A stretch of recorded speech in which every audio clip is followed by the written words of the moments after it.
Alam mo ba na si Samson ay uminom ng tubig mula sa isang bato na binuksan ng Diyos? Isang kahanga-hanga at hindi gaanong kilalang kwento ang isinalaysay.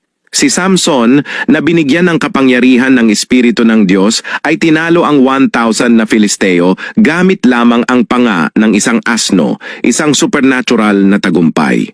Ngunit pagkatapos ng labanan, ang kanyang katawan ay bumagsak dahil sa pagod, at siya ay nabalot ng uhaw.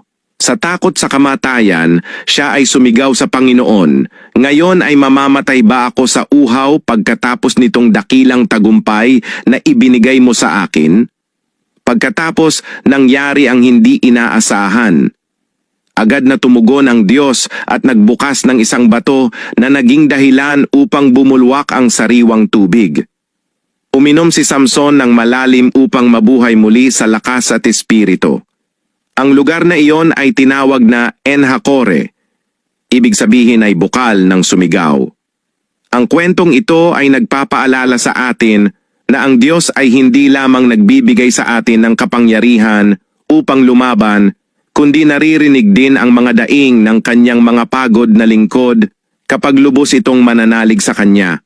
Kung mahal mo ang Panginoon, paki-like and share.